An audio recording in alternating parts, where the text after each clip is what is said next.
Hello, beautiful alchemist. Welcome to Reiki Radio. I am your host, Yolanda, and I hope that you have been enjoying the conversations that we've had with different teachers and authors, the three-part series that has been going on for a few months now. So, with that, before we begin, I just want to thank everyone who has given their time so generously to share with us here on Reiki Radio, as always. And if you feel connected or have questions or inspired by the interviews that you hear, always reach out to the guest. Let them know. Go to their websites, check out their work.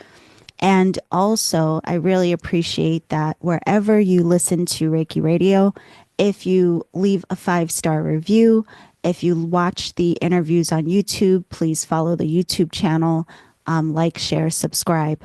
All of those things that you can do as a community member really helps to spread the word and the podcast and make sure that other seekers can also easily find this information, these resources, and teachers.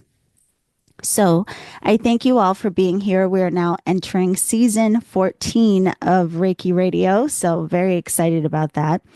And starting out this season, I am introducing something that has been very important to me throughout the years. I just hadn't taken the time to actually put it together. So, as you can imagine, doing the podcast, I hear from a lot of you. I hear from people from all over the world who are looking for teachers and healers and resources online, but also local. And I'm asked all the time, do I know of any teachers? Do I know of any healers? Who do I recommend? So I have thought for a very long time, I want to put together a resource for all of you, a database of sorts where you can easily find reputable Reiki teachers and practitioners, but also easily access resources, classes, and content that will support you on your journey without having to sift through all of the Google searching. So I have finally been working on this baby. It is called the Reiki class. And on the site, you will find teachers and practitioners that live all over the place. You will also find different classes and offerings. But additionally, it has always been very important for me to help other teachers and practitioners to share their work and share their voice. And a lot of times, and I'm sure you can relate, sometimes we just don't know how. We don't know where to start, or there may be some layers of discomfort we have to work through in order to feel secure in how we share our work. There's a lot of clarification that goes on around all of this. So to support that, a few years ago, I created an online course called Spiritual Business Development. It is a self-paced online course, and that is really to help you clarify what is it that you want to share and how. How do you share your work from a space of authenticity and so on. So if you are in that space, you can go to my website, go to my online classes, and you will find spiritual business development there. You can start that process now. But I also have been dreaming about starting another podcast that features other teachers and practitioners so that you have even more access to more resources. And we all have different experiences on these journeys, and we all have different ways of describing what it is that we experience on these journeys. And so I wanted to, again, create the space where there's even more potential of you meeting people that you can relate to that really do support you on your path and help you to awaken more deeply to your own personal journey of transformation and understanding. So the podcast is called Awakening Airwaves, and it will launch along with the Reiki class website on June 11th. But this week on Reiki Radio, I'm going to introduce you to some of the people who will be hosting shows on Awakening Airwaves. And today we start with Turtle Angelo, and her show will be called Cosmic Coffee. So her show will air once a month on Awakening Airwaves, and it will be this space for you to receive monthly forecasts, not predictions or anything like that, but more so to give us some clarity and understanding about the archetypal weather, what's going on with the planets, so that again we have this understanding of what it is we may be experiencing collectively, and having some clarity around how we choose to consciously work with these different energies. How can they support us? Where may they submit challenges for us? And again, having just that awareness of what is going on, so to speak. It reminds me of, you have a forecast of rain, to take an umbrella with you. It may or may not rain on you, but you prepare yourself for the potential of what will be. So Turtle brews a rich, reflective cup of sky wisdom for seekers, dreamers, and curious minds alike. If you've ever caught yourself wondering why time feels weird, why that conversation that you had hit so hard, or what the planets may be whispering month to month, pull up a chair and you will learn a lot every month with Turtle on Cosmic Coffee. So we're going to learn more about her and her work on this episode. I hope you really enjoy it, especially if you are someone who is curious about astrology. I ask her questions to really break it down to simplified terms to help us understand some of the nuance and the terminology that we hear that a lot of us may not be familiar with. So I can't wait for you to tune in to Cosmic Coffee, for you to tune in to Awakening Airwaves and enjoy this conversation. I will see you on the other side. Okay, everyone, our good friend Turtle, Angelo, is back for another conversation. Hello. Yes. But this time it's very exciting, and that we have something new that is birthing into the world. And so this week is literally like the Awakening Airwaves takeover of Reiki Radio, so that you all know about this incredible podcast that is going to feature several shows with beautiful insights from some incredible people. So Turtle is first up to bat. Welcome. Thank you. I'm really excited.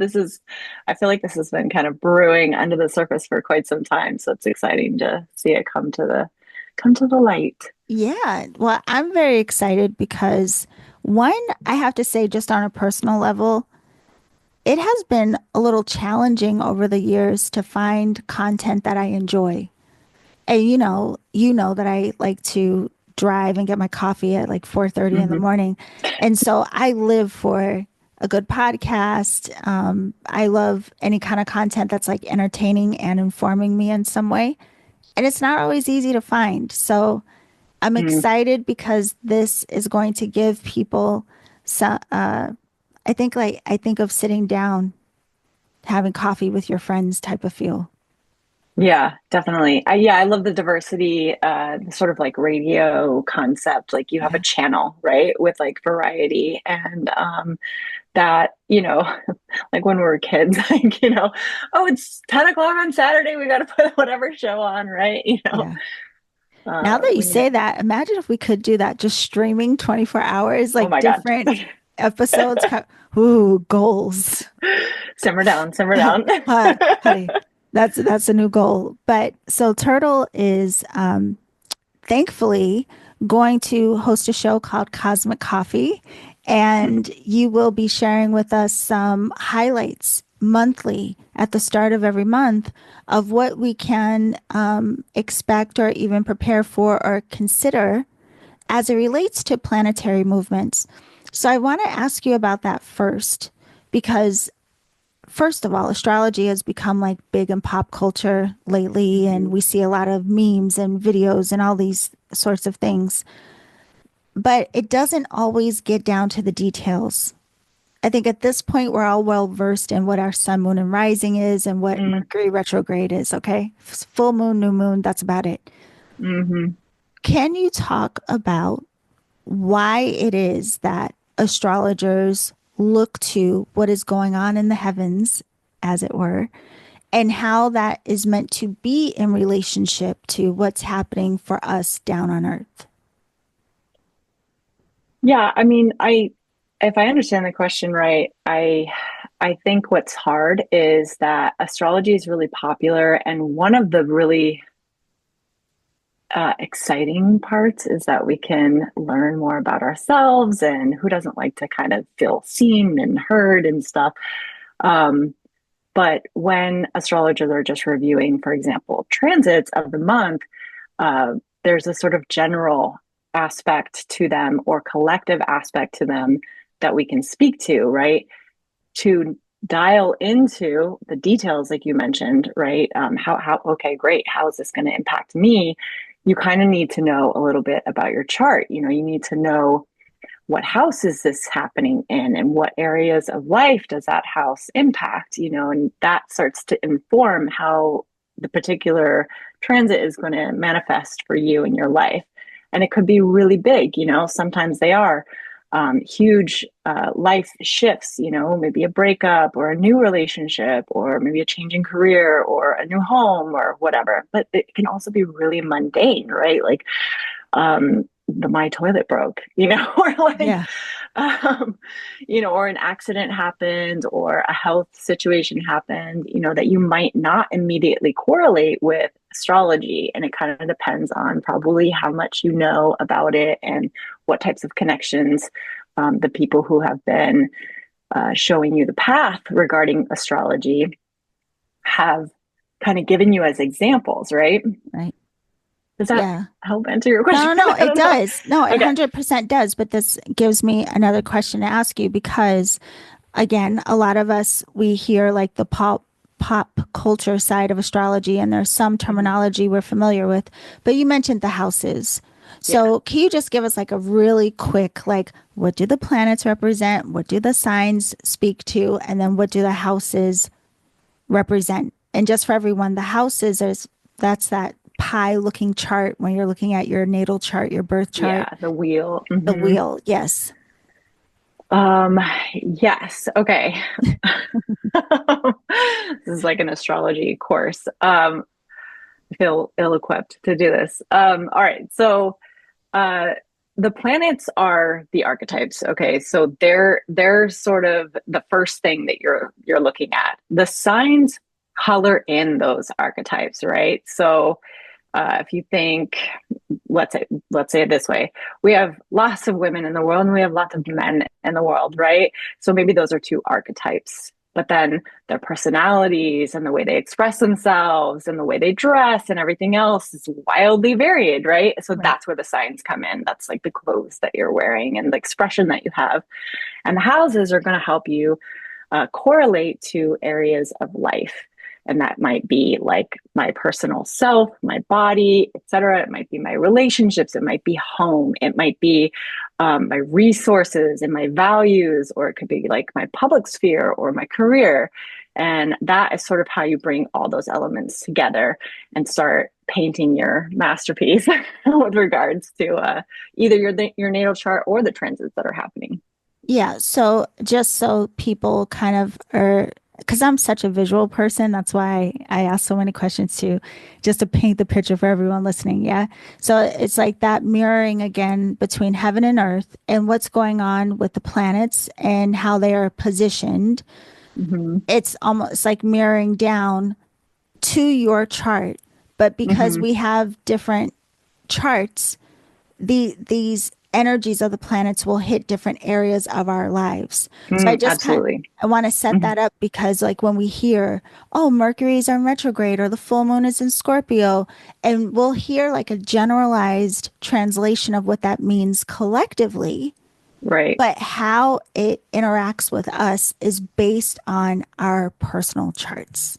Exactly. Like, for example, Mercury retrograde is a perfect setup, right? So let's say that transit is happening in your 10th house and it's happening in my fourth house. So for you, it might mean, well, at work or in your public sphere, you know, be careful about signing contracts. Make sure you reread things very carefully, that you don't miss any details, because this is sort of ripe arena for mistakes or something to slide in unnoticed that Yeah. is like going to sting a little. And for me, it would be like, oh, if you're buying a new house or if you're thinking of moving or signing a lease or things like that, you know, reread everything carefully before you sign on the dotted line, you know, make sure that you fully understand what you're committing to before you do so, etc. For you, it could mean that like your computer out that you need to work on and everything else like breaks or something like that. For me, it could be that my dishwasher breaks, or so you see the difference of the Yes. sphere. Yeah. Yeah. So I'm glad that you point that out, just so people have clarity, because some people will be a little cynical about astrology and reports, or, and it doesn't mean you have to believe in it, but just wanted to clarify why certain events, astrologically speaking, ooh, tied my own tongue, how these different events may look different for us, and why it's not like, no, every retrograde, you're not feeling it the same way as Yeah. somebody else necessarily. So, with that, there is this beautiful thing of looking at what the planets will be doing ahead of time. So you have, and a lot of astrologers, this is what you all do. You can look at what the planets will be doing for the week ahead, month ahead, day ahead, whatever, however long you want to make the distinction. But for you personally, like, why do you think this is beneficial for us to kind of have a forecast of what is going to be going on with the planets energetically? Yeah, that's a good question. I would start actually by saying that it might not actually be a good thing for everyone. If you're, someone who's a bit of a catastrophist or you get really nervous about things, Yeah. maybe looking at the astrology would just feed that energy. I have no Right. idea. But for me, I think in a way, it sets a stage. Yes, there's an anticipatory energy that starts to build when you start thinking about astrology and you start looking at future dates and what kind of energy might be manifesting. And it's important that you stay grounded and not try to build a story of what is coming, and instead be sort of awaiting how this energy is going to speak to you, right? Because, like I said, it could be as mundane as your dishwasher breaking.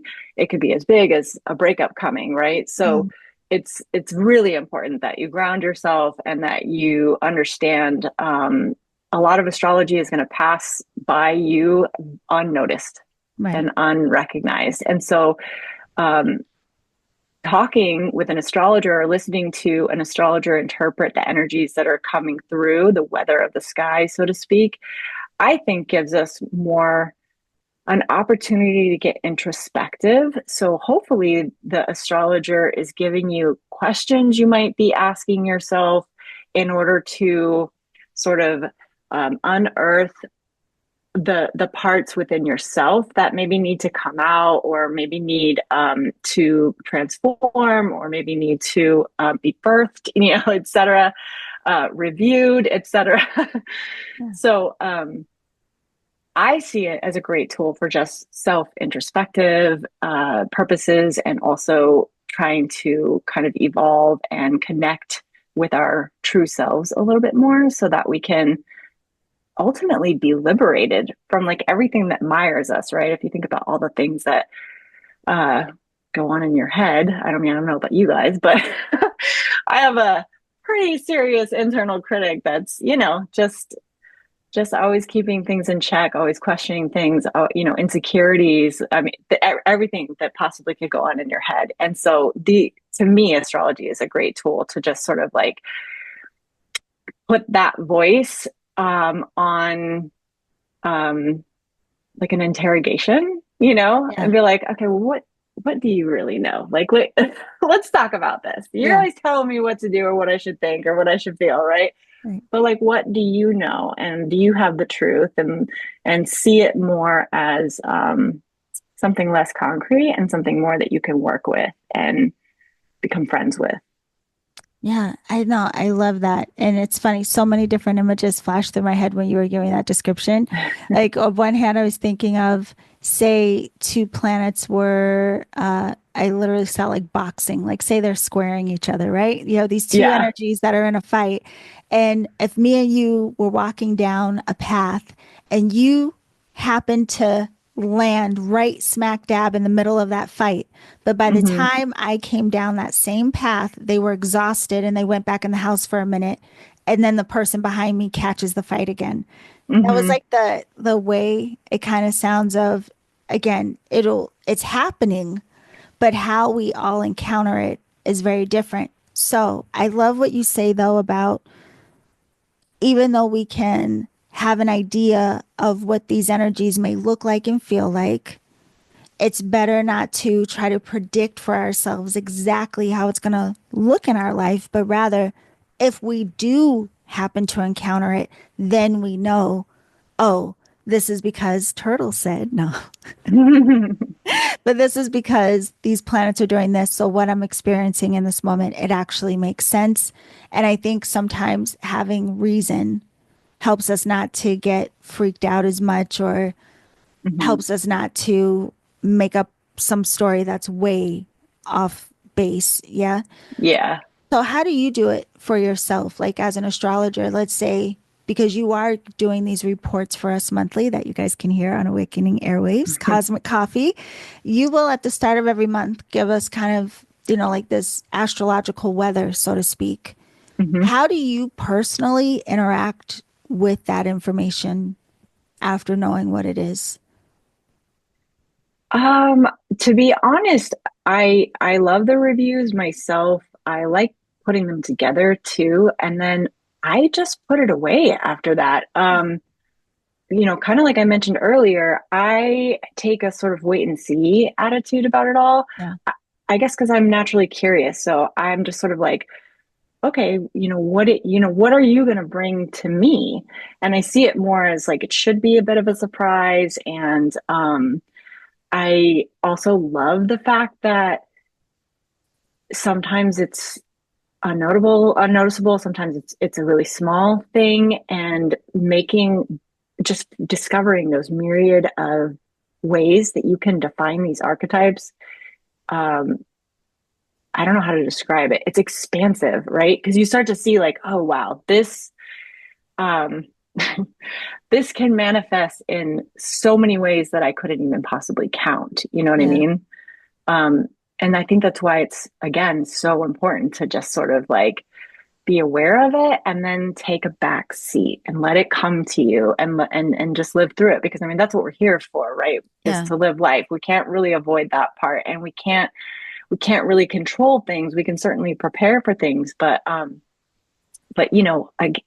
we can't necessarily predict the future for you. We can certainly give you a lot of signals that will highlight maybe where this is going to happen, or what the energy is going to feel like, or what might be involved as far as people, places, things, etc. But at the end of the day, I can't tell you exactly what will manifest. Only you can when it does, right? So, and we also have a lot of choice, and free will here. Um, so there's a wild card factor right there too, right? Yeah. How will you respond to it? And that's another reason why I think you should kind of have a bit of a back seat and see what comes out of you. Yeah.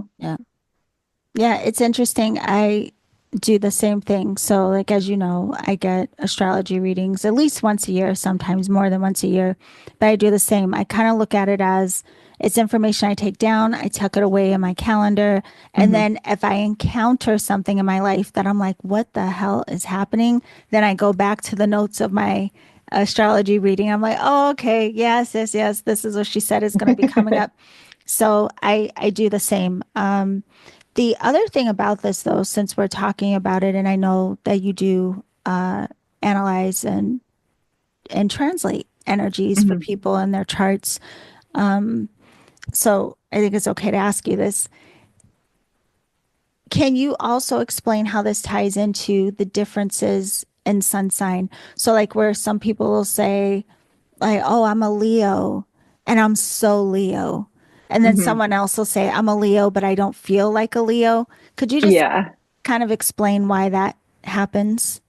Yeah, I actually just did a reading for someone who is a Virgo, and she expressed like, I don't really feel very much Virgo. And when I looked at her chart, I was like, I'm not surprised, because that's it. You just have a sun in Virgo. That's the only thing. Yeah. Um, so there was, she Cancer and Libra and all these other signs that were she identified much more when I started to describe those energies and stuff. My interpretation of the sun is that, this is definitely a part of your core self. However, it's going to act more as something that you're living into, maybe the internal idol that you set up. And that can change, of course, as we change. Again, it is a part of you. So it will grow and evolve, or it may actually stay pretty strong and steady. I would say that your moon and your ascendant are actually more likely to resonate with you when you hear the descriptive details around those particular signs that are wrapped around those planets and archetypes. Yeah. It's very interesting too. I've never asked you this before. So, I mean, I hope you don't feel like I'm putting you on the spot, but hi, friend. Um, you know, it's interesting. I would think there are many Aquariuses in my life, not many, but a handful. And Yeah. when I see them in expression, I see the description of Aquarius. And I'm like, oh, Mm-hmm. yeah, they match. I see that description. I don't really see that for myself. The Mm-hmm. traditional description of Aquarius, not really so much, but I also find that, and maybe I'm just not seeing myself, but I also find that interesting given that it's my sun and my rising. Mm-hmm. So, like, as someone who knows me, do you think I present Aquarian? Like, would it be shocking to you if you didn't know what I was and I said one day, hey, this is my, would you, does it make sense Uh, to you? yeah. That's a good question. I do know that there's people like when you say present, obviously there's kind of a couple ways that you can interpret that, even, Yeah. right? Like, are you talking physically? Are you talking personality wise? Which presentation are you talking about? Ooh, is there an Aquarius? Do I Um, look like an Aquarius? I don't, well, so I was going to say, there are people who study like physical attributes in uh, relation to the signs. I am not one of these people. So sorry, I'm going to be a poor reference for yeah, that. yeah. So I don't know. Just coming off of a gut instinct, no, I don't think you look Aquarius, but I don't know what the classic traits are there. Um, it's hard because I know you. You're a friend of mine, so it's hard to say. Do you present Aquarian? I'm gonna say yes because if I think back to like when I first met you, Mm, um, there there is an air of like I don't know independence and like a step back like you observed more when I first met you observed more before you would jump into the yeah. conversation and stuff and you're very quick-witted and you're able to respond very quickly, which is a really Aquarian trait too. Gemini and Aquarian I think both have that. um So yeah, I would say that you had that kind of feel. I probably would have pegged an air sign for sure. Okay. I'll take it. Although Yeah. I won't say anything about the other air signs, but I'll take it. I'll take air sign. But yeah, it just occurred to me like I wonder if I met me, what I don't know what I would think I was. Because sometimes people will try to guess what your sign Yeah. is. Yeah. I wouldn't necessarily think someone would meet me and guess Aquarius, but Yeah. maybe they would. I don't know. I I I don't know, but I'll take what you said. I like what you said, so we'll Yeah. go with that. Yeah. But so Cosmic Coffee, your new little bambino, as I Mm-hmm. mentioned, we have Awakening Airwaves as the overarching platform, and then there will be several shows available on this podcast platform. And Cosmic Coffee, you will be giving a monthly offering again to give us the cosmic weather, so to speak. Could you talk a little bit about what it is that you look for as it comes to the month ahead? So if you were looking Mm-hmm.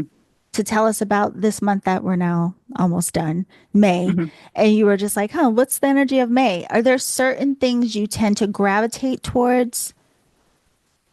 Yeah, if I'm selecting transits that are worth kind of talking about, I'm for sure looking for connections to outer planets or louder planets. So louder planets would be Mars or even the sun in some cases, which I'm hoping that you can intuit why those are louder planets. Mhm. but these are fiery, bright planets. And then outer planets, so that would be Uranus, Neptune, Pluto, and then to some extent Jupiter and Saturn too, right? And then furthermore, I'm looking. I guess I should honestly. You got to look at all the I was planets. gonna say, it sounds like you're The looking moon. at everything. Yeah, you kind of are. Because the moon, I mean, so the moon is probably the most intimate transit that we know and can relate to, right? Because the moon is, first of all, the closest object to us, and it's moving around us as opposed to all the other planets moving around the sun, right? So there's another interesting tie-in. And that's why so many people, I'm sure you've noticed, there are like new moon and full moon readings in abundance across the internet, Yeah. like, and that's why, because that's probably the most intimate transit to us. So, the other thing though that I'm looking for is the aspects. So, planets come into contact with each other and it's based on degrees. So, it might be 30 degrees, it might be 60 degrees, it might be 90, etc. Right. And then the degrees are then sort of labeled at various levels of tension or quality. So, for example, a square is considered like tension that is not friendly. Yeah. So it's like something you kind of have to work out. So it's a confrontation. A square is the energy of Mars, and so there's like sort of a cutting or like Okay. I'm gonna collision. I'm gonna ask you this just again, I'm a picture painter. Okay. Yeah, So for yeah. people who, again, this might There's be that new for Pisces coming them. out. Is that what it is? Yes, It's my moon. 100%. Okay. So this is if you can just give people this may be new information to them, right? Mm-hmm. Can you choose two planets right now to Mm-hmm. describe in a square? But first, could you tell us what the planets are and what each of those planets represent? Yes. And then what that would mean if they were squaring each other. Yes. Okay. Okay. So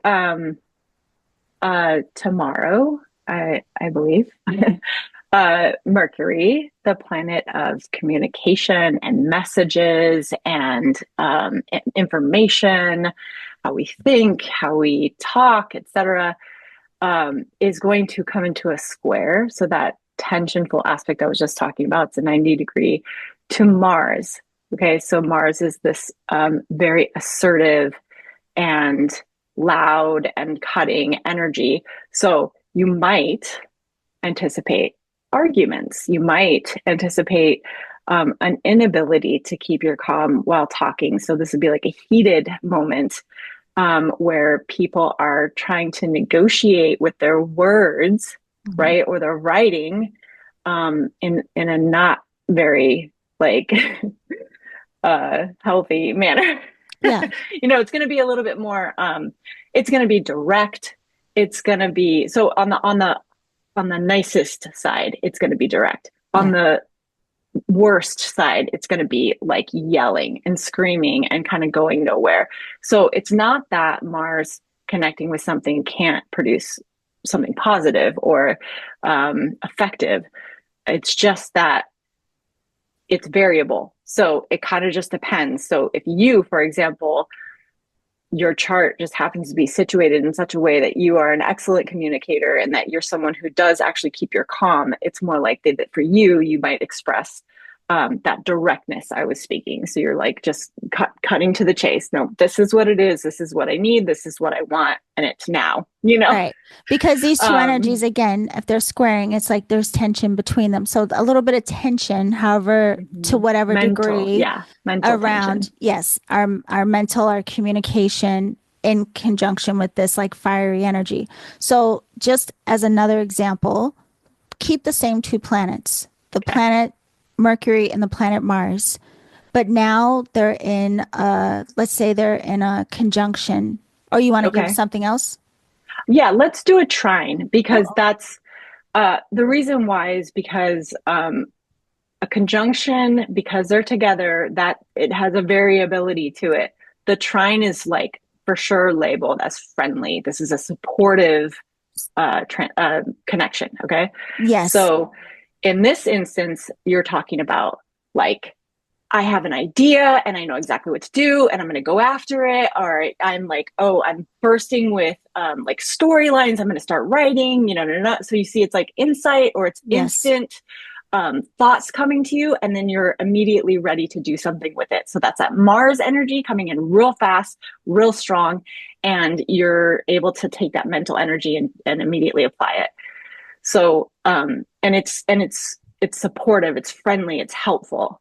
I'm so glad we're having this conversation because I think it really is helping people understand it's not, it can be generalized when we hear these different translations, but kind of giving a little like peek behind the scenes of how the translations are born, so to speak, Yeah, right? So it's yeah. not just the planet, but what the planet is doing and what it's in What relationship sign? to. Yeah. Yes, and Yeah. we didn't even talk about that part, what sign Yeah. it's in.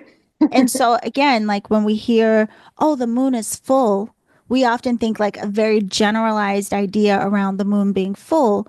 But Mhm. from what you're sharing, hopefully everyone's getting, it's not just that the moon is full, it's what other planets it might be in relationship to, what those Mhm. relationships are like, and what sign this is all happening in. So Mhm. it's there's a lot of layers to this that make it more intricate and whatever. But with that too, thank goodness you're the one analyzing all It's a of lot this of for work. us. Yeah. It is a lot of work. As you can see, it is a lot of work. And I am really fascinated by people because, I love astrology. I dip my toe in the pond. Like, okay, Yeah. but I do not have the patience or the capacity to go as deep as like you and other astrologers do. It is incredible to me because there's too much. There's just too much.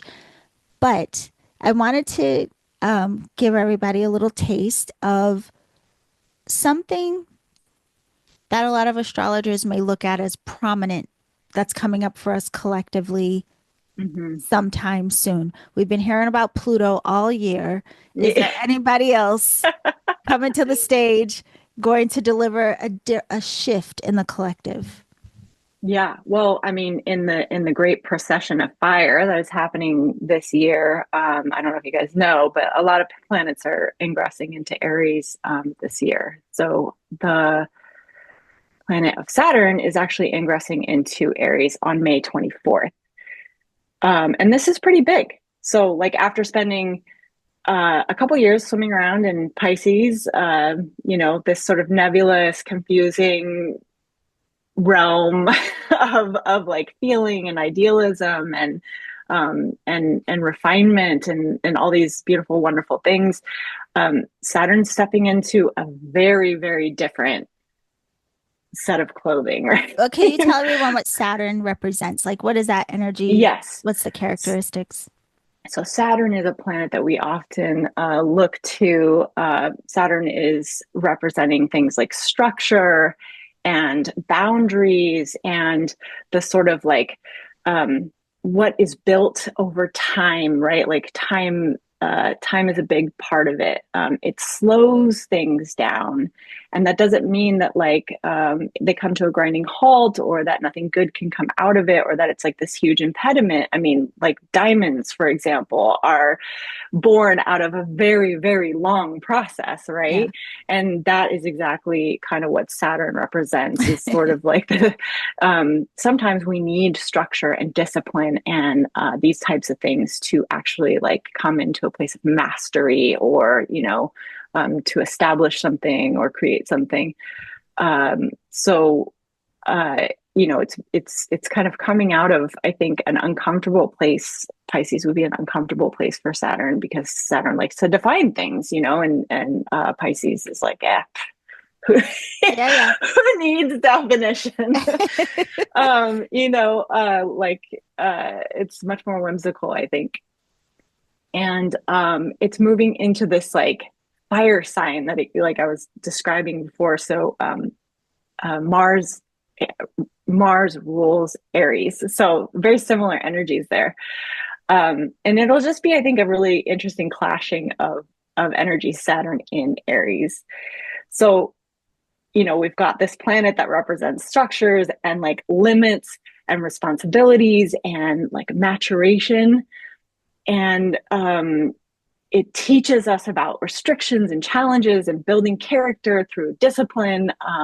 And then Aries, like the first sign of the zodiac, the sign where like new beginnings and assertiveness and independence and like raw, unfiltered action happens, right?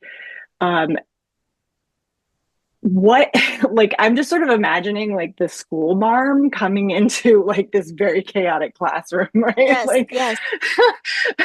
and like what, what are they going to do? It's a complicated dynamic, I think. How does Saturn embrace the rebellious like student, you know? Um Give me an I example of what that might look like. yeah, Like just, I was just trying to think of that. So, if Saturn essentially wants to slow things down and yeah. Aries wants to speed things up, right? I think it's about like sort of striking this right balance of when is it time to move on something? Like, Mm, when do I have enough to get started? It's an interesting blend. Like, when can I start building my home, right?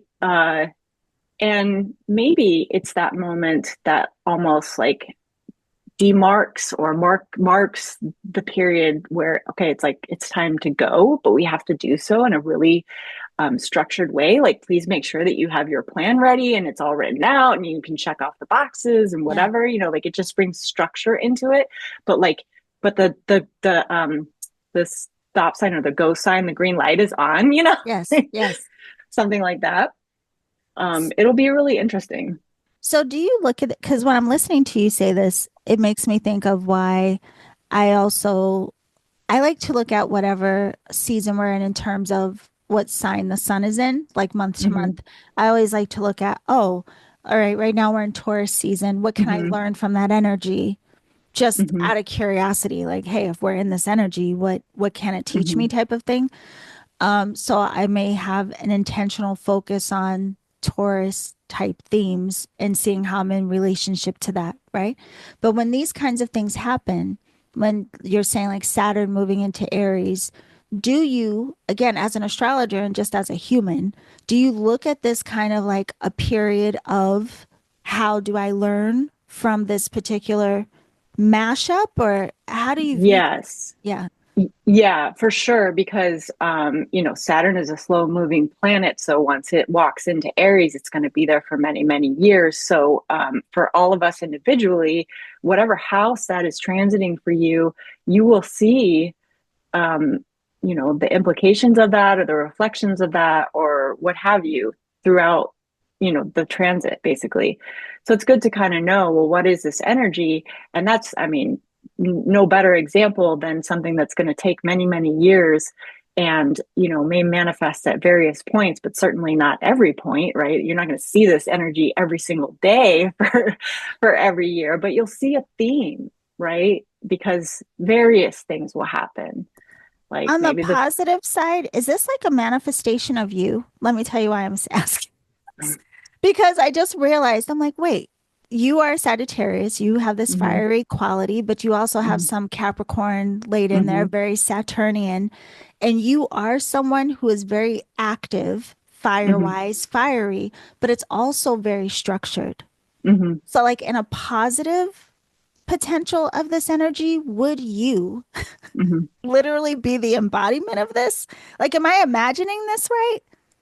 I mean, you're close. Like, yes, so Sagittarius is a fire sign, but it is different than Aries. Right. So, and we can kind of get into that, but like, I think there's some similarities for sure. Just the simple statement of, uh, everything that I do, I don't really wait very long to do, but I will very quickly put a plan together Right. and like document what I'm going to do. I love checklists. I love, because I don't just have Capricorn, I've got Virgo too. So Yeah. I need to stay organized and everything else, but I do it very quickly. Yeah. So it's just kind of like I kind of bookend my fiery nature with Yeah. some structure so that I can just keep going and accomplish things. Yeah, because that's what it sounds like the way you're describing, these energies together. That's what's coming to mind, like a structured kind of fire. So while Mm-hmm. it may have some qualities that could be very challenging in some Mm-hmm. ways, I'm sure, because you have like this stop start kind of thing, like you said. But Mm-hmm. then also, I think, but what if Saturn could help us learn how to channel that passion of Aries? Like, does it Mm-hmm. also Yes. perhaps present the opportunity to, yeah, like Yeah. use I it mean, wisely? I think that's exactly what it's there for. And, the other thing that could come up with Aries in particular is going to be like authority, Mm, right? So I would say both of those signs yeah. bring in an element of authority. So it kind of becomes like maybe issues around how you deal with authority, or maybe your own authority, right, over others or over yourself, interdependence, things like that. Like, who gets to tell you what to do? Yeah, yeah. um, where do you need more structure in your life? Hmm. Um, where are you creating sort of unnecessary limitations on yourself? That's the kind of stuff I think that you're going to be looking at. Wait, I'm trying to think. Uh, so is this hitting my third house? Let's see. Aries is indeed your third house. I just happen to have your chart up. Yeah, so that's going to break in there. And, that's that third house, right? So we're talking about this is your world of communication Yeah. and thinking and, processing and all that kind of stuff. I think I told you that I thought you might write a book. Do you remember that? Oh, Yeah. So yes. Oh, that was my let's do it. prediction. You guys keep me honest. You let me know if it happens. Yeah. Oh, that's fun. Okay. So, yeah. So, anyway, just again, painting a picture for everyone of how this could, all of these different energies, they do speak to us very much on a collective level. We could see how we might even choose to be consciously aware of how we interact with these different energies. We could even choose to be like, hey, I want to learn from this. This brings up questions for me, whatever it may be. But then also realizing there's a very personalized component to it all as well. Yeah. So, could you tell us, what do you plan to do in terms of like sharing with us on Cosmic Coffee? Like, how is this going to be set up? And I just want to say, just as a side note before you say, I love the way that you do describe the mashup between the planets and No, thank you. all of the different energies. So I could just tell everyone you really are going to have fun listening to the way she describes it all. But what do you hope to share with us? Um, well, so as Yolanda exposed me as a Sagittarius, I think that there is you can expect me to always kind of put a positive flair on things. So even when things feel heavy, I try to zero in on the lessons that could be found within challenging moments or challenging weather, and how we can utilize those energies to, further our personal growth and stuff. That is perhaps the sometimes frustrating side of being very Sagittarian. There's always a lesson, right?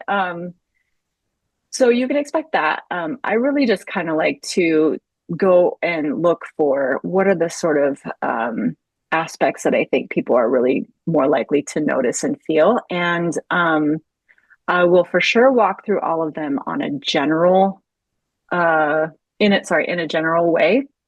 I'm considering doing some brief rising sign horoscopes. So, if you know your rising sign, hopefully you'll get even more of a personal touch at the end. Um, I just need to kind of figure out how I can do so like quickly, and Yeah, yeah.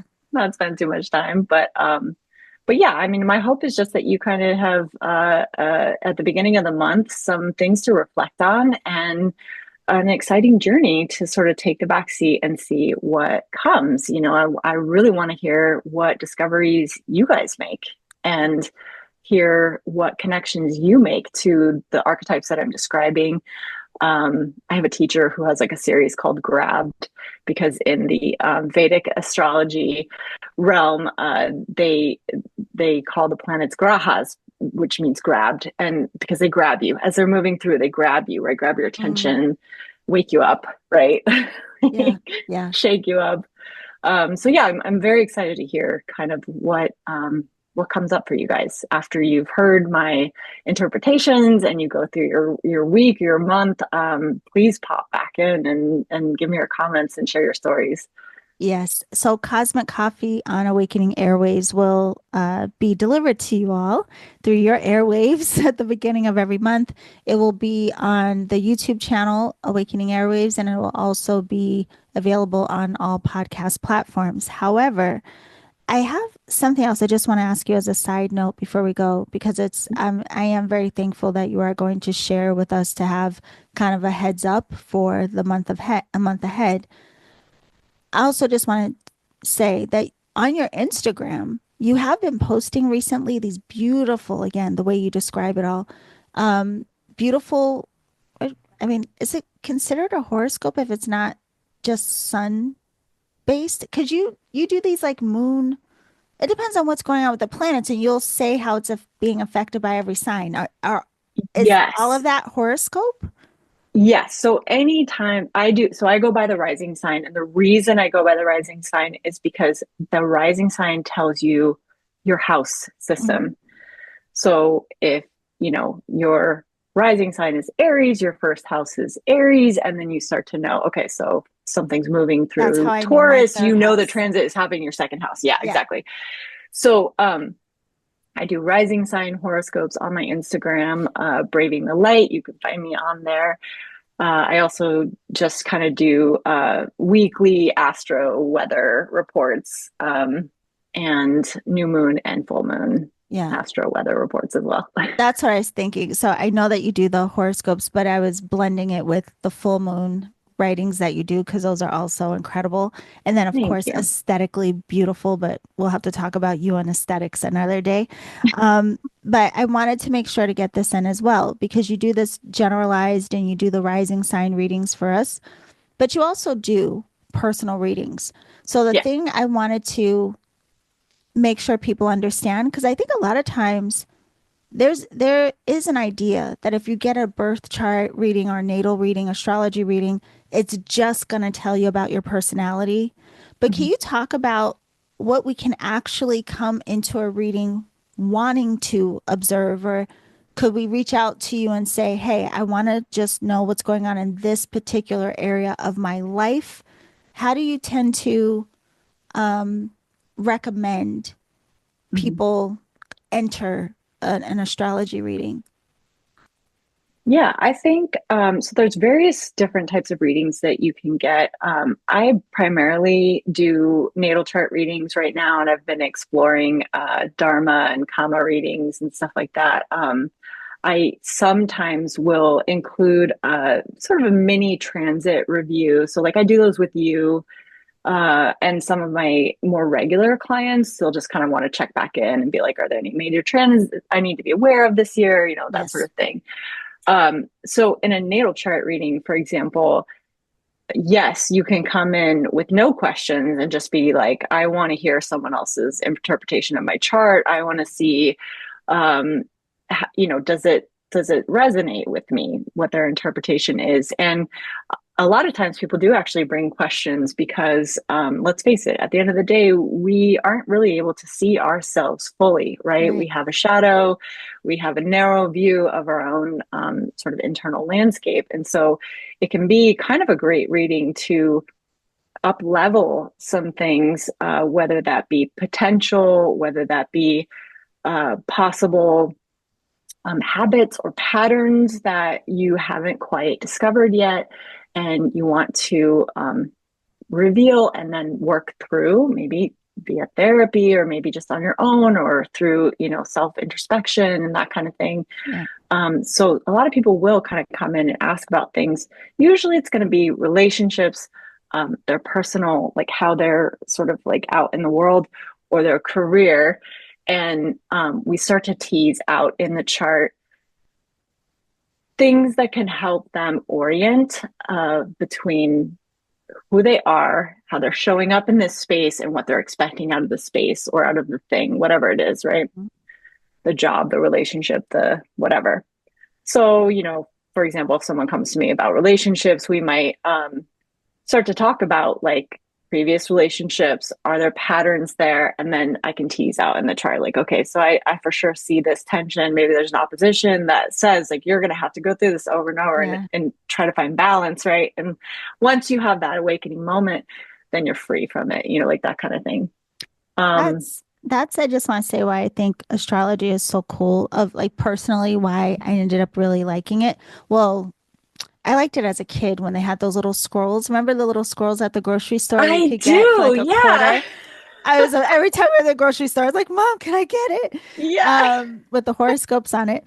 But I really fell in love when I realized it was a way of knowing myself Mhm. differently because I think so much of how we identify is based on how what other people have projected on us, and it may Yeah. not be the truth. So Yeah. I think we don't realize how much tension and frustration we may carry simply by not knowing ourselves truly or Mhm. repressing aspects of ourselves even unconsciously. And so when Yeah. you come to an astrologer and they like have this mapping, this blueprint even of like what your tendencies, inclinations may be, what making sense of you for you and holding a Mhm. clearer mirror for you, not based on other people's projections, so to speak. Mhm. There is something very healing about that. Yeah, I think it lets I us think so. reclaim ourselves in a lot of different Mhm. ways. Yeah. And feel like I mean, I don't know about you guys, but I there were parts of my personality that I think I really struggled with.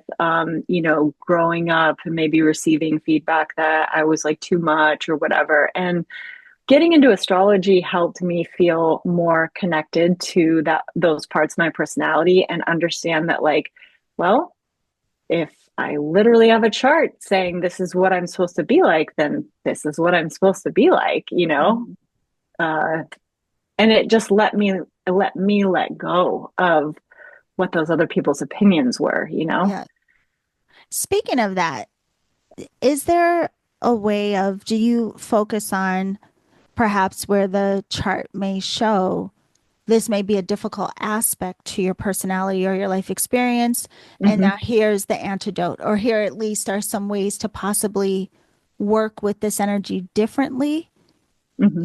Do you tend to highlight those things as well? So yes, I do. I don't know that every astrologer does. I mean, maybe you guys can pick this up, but there's a psychological component there. So I think what you just described is not inherently within astrology. It does take some knowledge of human beings and human psychology to kind of imbue messages with immediate like guidance on Yeah. like if you struggle with this, here's what you can do with it. And so I mean I have a huge fascination with the human mind and how we work and how we think and how, I mean, it's bananas Yeah. what our brains do, and what the ego does. And so it's, I think, to me, I would recommend to anyone who's interested in learning astrology that you also explore psychology as a way to blend the two and have tools in your toolkit to help people process, integrate, interpret, and understand everything about their chart or the transits or whatever it is you're trying to deliver them. Because not everyone, is into this stuff, and they're just looking for some guidance. And if you just kind of go like, oh, it looks like some major, huge, crazy bananas thing is going to happen like next month, Yeah. and you leave them hanging with that, then, what are they going to do? Yeah. Yeah. No. you know? Yeah. No, it makes all the sense. Okay. I know that we literally are like at the hour. I just have one more quick question for you. Okay, Just let's really go. quick. Okay.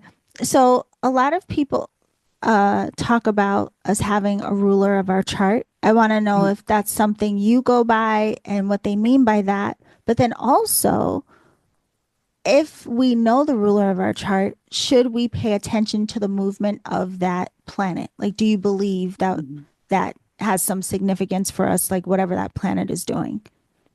Yeah. Yeah, absolutely. Do you mean the transiting planet though? Yes, yes, yes. Yeah. So, I don't know. Like I'm still learning, always learning. Yeah. I'm not sure that right now, today, I would say that so let's say Mercury is your ruling planet. And what that means, by the way, is let's say your ascendant is either Gemini or Virgo, then Mercury would be the planet that rules those two signs, and that would be your chart ruler. I think I would be more focused on what is happening to my natal Mercury at all times, Hmm. more so than what is happening to transiting Mercury. Okay. Mercury. I mean, Mercury is another like fast moving planet that's constantly doing stuff. So I guess I just kind of also don't like the idea that like like things are that Well, my ruler is uh about to go to Aries for however long. yeah, So, yeah, yeah, exactly.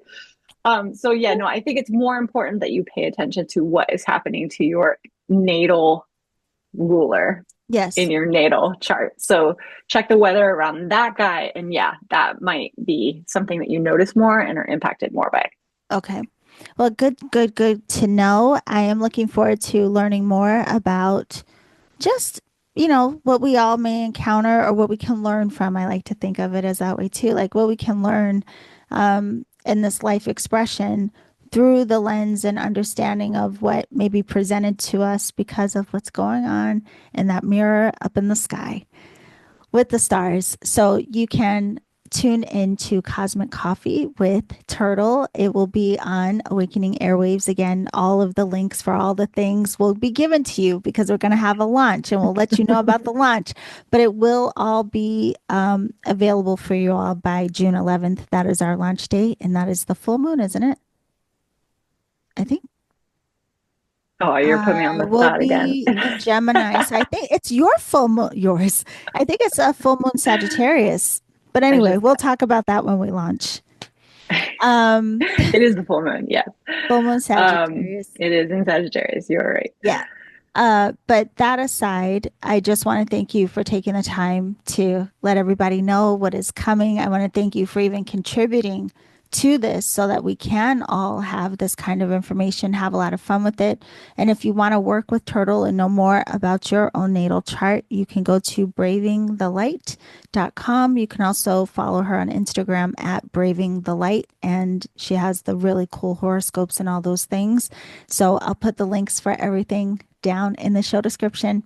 So thank you for stopping by to chat with me today, Turts. Thank you for having me. Don't forget, we also have an Instagram for Awakening Airwaves, so go check that out too. Yes, at Awakening Airwaves. And I'll put that link in the show Okay. description too. Thank you. We're just piling up the links, I know. Follow us everywhere, Yeah, please. We everywhere. appreciate it. Thank you, love. Thank you.